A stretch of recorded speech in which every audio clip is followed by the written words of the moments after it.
السلام علیکم ویورز. آج ہم بات کریں گے پاور آف مائنڈ سائنسز.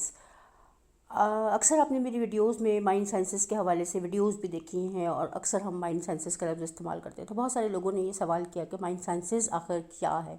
تو آج کی اس ویڈیو میں ہم ایکسپلین کریں گے کہ مائنڈ سائنسز کیا ہے, اس کی پاور کیا ہے جس کے ذریعے ہم اپنی زندگی میں تبدیلی لا سکتے ہیں.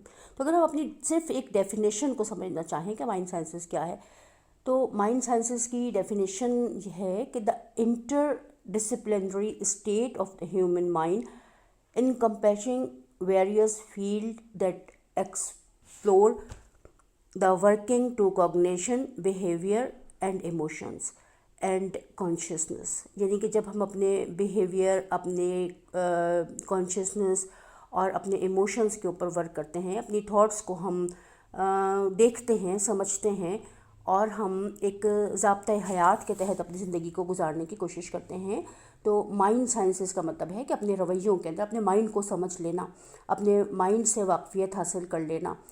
تو اسے ہم کہتے ہیں مائنڈ سائنسز, جس میں کہ ہم اپنے مائنڈ کو سمجھنے کی کوشش کرتے ہیں. مائنڈ ہمارا جو ہے اس کا ایک ہارڈ ویئر بھی ہے اور ایک سافٹ ویئر بھی ہے, جو کہ ایک فزیکل ہمارا مائنڈ ہے, اور دوسرا ذہنی علوم کے حوالے سے اگر دیکھا جائے تو بہت سارے شعبے ہمارے سامنے آتے ہیں, جس میں سائیکلوجی ہے, نیورو سائنسز ہے, کوگنیٹیو سائنسز ہے, فلاسفی آف مائنڈ ہے, آرٹیفیشیل انٹیلیجنس ہے, سوشل نیورو سائنسز ہے, ایموشنل سائنسز ہے, بیہیویئرل سائنسز ہے, اسپریچول اینڈ کانشیسنس کے حوالے سے بات کی جاتی ہے. تو مختلف علوم ہمارے سامنے آتے ہیں. اگر ہم مائنڈ سائنسز کو مزید ایکسپلور کرنا چاہیں اور مزید ہم اسے دیکھنا چاہیں تو انسانی سوچ, جذبات اور رویوں کو سمجھنا اصل میں مائنڈ سائنسز کہلاتا ہے. ذہنی صلاحیتوں میں اضافے کے لیے ہم مختلف قسم کے پلانز بناتے ہیں اور مختلف قسم کی ٹیکنیکس کا استعمال کرتے ہیں, جس کے ذریعے ہم اپنے برین کو سمجھنے کی کوشش کرتے ہیں, اپنے پرسیپشن کو ہم بہتر کرتے ہیں, اپنے ادراک کو بہتر کرتے ہیں. جیسے جیسے ہمارا پرسیپشن بہتر ہوتا ہے ویسے ویسے ہماری لائف کی ریالٹی تبدیل ہوتی ہے. تو اپنے پرسیپشن کے اوپر ورک کرنا اصل میں مائنڈ سائنسز کے حوالے سے بہت زیادہ امپورٹنٹ ایک فیکٹر ہے.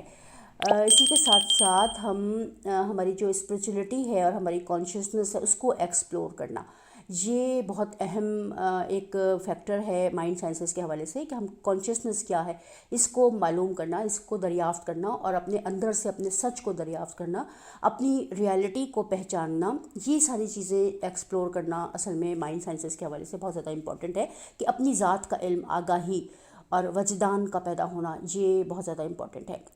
اگر ہم روحانیت کے حوالے سے دیکھیں کہ روحانیت کا علم انسان کے شعور پر کیسے اثر انداز ہوتا ہے, کیا روحانی علوم کے ذریعے ہم اپنے ذہنی شعور کو بڑھا سکتے ہیں, تو اس میں سب سے پہلے ہمارے پاس پوائنٹ ہے مینٹل ویلنس. روحانیت اور شعور کے مطالعے میں ذہنی بہبود اور صحت کے شعبے میں اہم کردار ادا کرتے ہیں. یعنی کہ ہم اگر اپنی روحانیت کو بڑھاتے ہیں, اپنے شعور میں اضافہ کرتے ہیں, تو ہم اپنی ذہنی صحت میں بھی اضافہ کرتے ہیں. اس کے ساتھ ساتھ جب ذہنی صحت ہماری بہتر ہوتی ہے تو ہماری جسمانی صحت بھی بہتر ہوتی ہے. جب ہم میڈیٹیشن ذہنی دباؤ کو کم کرنے اور جذباتی توازن کو بہتر بنانے میں استعمال کرتے ہیں تو ہماری جذبات میں ایک توازن پیدا ہوتا ہے اور ہماری ذہنی جو ایک اسٹیٹ ہے, مینٹل اسٹیٹ ہے, وہ بہتر ہوتی ہے. نمبر 2 ہمارے پاس ہے نیورو سائنسز. اس میں روحانیت اور شعور کے تجربات دماغ کے مختلف حصوں کے افعال کو سمجھنے میں ہماری مدد کرتے ہیں. اس کے مطالعے سے ہم نیورونز کو سمجھتے ہیں اور شعوری تجربات کے ذریعے نیورونز اور مینٹل ہیلتھ کے تعلقات کو سمجھنے کی کوشش کرتے ہیں. نمبر 3 ہے کوگنیٹیو سائنسز. روحانیت اور شعور کے مطالعے میں کوگنیٹیو سائنسز میں ہمیں نئی بصیرت ملتی ہے, نیا ہمارا ایک فہم اجاگر ہوتا ہے, چیزوں کو ہم بہتر انداز میں اور ڈیپلی سمجھنے کے قابل ہوتے ہیں. خاص طور پر شعور کی نوعیت اور اس کے ادراک کے بارے میں ہماری معلومات میں اضافہ ہوتا ہے. شعور کی نوعیت ایک پیچیدہ موضوع ہے جس پر بے شمار تحقیقات کی جا چکی ہیں اور آج تک تحقیقات جاری ہیں. یہاں پر ہم اس کو کچھ مختلف ڈیفینیشن سے سمجھنے کی کوشش کرتے ہیں جو کہ عام فہم بھی ہوں اور آسانی سے ہمیں سمجھ بھی آ جائیں. شعور کو عام طور پر اپنے آپ اور ماحول سے باخبر ہونے کی حالت کے طور پر بیان کیا جاتا ہے. یہ ایک ایسی کیفیت ہے جس میں ہماری جو اپنی ذات ہے, ہمارا سیلف ہے, ہماری دانائی, ہمارا پرسیپشن اور ہماری آگاہی میں اضافہ ہو. ولیم جیمس کے مطابق شعور ایک مسلسل بہاؤ کی طرح ہے جس میں خیالات اور تصورات بغیر کسی ربط اور منطقی تسلسل کے ساتھ ساتھ ابھرتے ہیں. مطلب یہ کہ ہمارا ذہن جو ہے وہ مسلسل تبدیلی کی طرف مائل ہے، اور ہم مسلسل اپنے ذہن کو تبدیل کر رہے ہوتے ہیں، مختلف اپنے ذہن کے اندر ہمارے شعور میں اضافہ ہو رہا ہوتا ہے، اور شعور کے لیولز جو ہیں وہ اپ گریڈ ہو رہے ہوتے ہیں. جتنا زیادہ ہم میڈیٹیشنز کرتے ہیں ہمارے برین کے اندر اتنی ہی زیادہ چینجز آتی ہیں. اسے ہم اسٹریم آف کانشیسنس کہتے ہیں. 4 نمبر پر ہمارے پاس ہے نیورو سائنسز.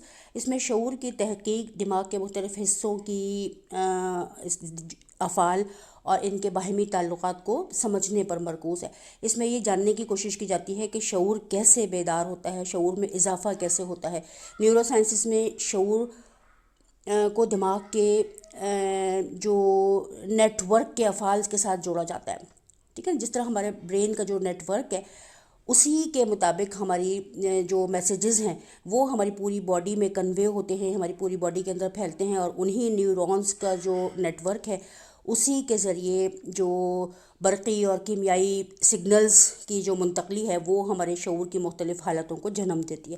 اور اس طرح سے اگر ہم جیسے جیسے اپنے برین کے اوپر ورک کرتے ہیں تو ہمارے برین کی جو شعوری حالت ہے اس کے اندر تبدیلی واقع ہوتی ہے، اور جو ہمارے برین کا جو نیٹ ورک ہے وہی امپلسز ہماری پوری باڈی کے اندر پھیلتی ہیں سگنلز کے تھرو، اور ہماری پوری باڈی بلڈ ہمارے آرگنز اس میسیج کو ریکارڈ کرتے ہیں اور اسی میسیج کے مطابق کام کرتے ہیں. اگر ہم بیمار ہیں تو اس وجہ سے کہ ہماری باڈی کے اندر سگنلز موجود ہیں بیماری کے. اگر ہمیں کسی چیز سے الرجی ہے تو ہماری باڈی کے اندر سگنلز موجود ہیں الرجی کے متعلق. ٹھیک ہے نا، تو اس طرح ہم اگر اپنے سگنلز کو تبدیل کر لیں، چینج کر لیں، تو ہم بہتر زندگی گزار سکتے ہیں. آج کی اس ویڈیو میں ہم نے کانشیسنس کے لیولز کو سمجھنے کی کوشش کی ہے، اور نیکسٹ ویڈیو میں ہم بات کریں گے نیورو پلاسٹیسٹی کے بارے میں کہ کیسے ہم اپنے نیورونز کے تھرو اپنی نیو پاتھ وے بنا سکتے ہیں، اور ان نئے پاتھ وے کے ذریعے ہم اپنی زندگی کو آسان بنا سکتے ہیں. جو کچھ ہم لرن کر چکے ہیں، جو معلومات ہماری باڈی کے پاس، ہمارے نیورونز کے پاس پہلے سے موجود ہے، اس کو کیسے تبدیل کیا جائے. تو نیکسٹ ویڈیو میں ہم اس کو ڈیٹیل میں ڈسکس کریں گے. آج کی اس لیے اتنا ہی. اپنا بہت خیال رکھیے گا، دعاؤں میں ہمیشہ یاد رکھیے گا. اللہ حافظ.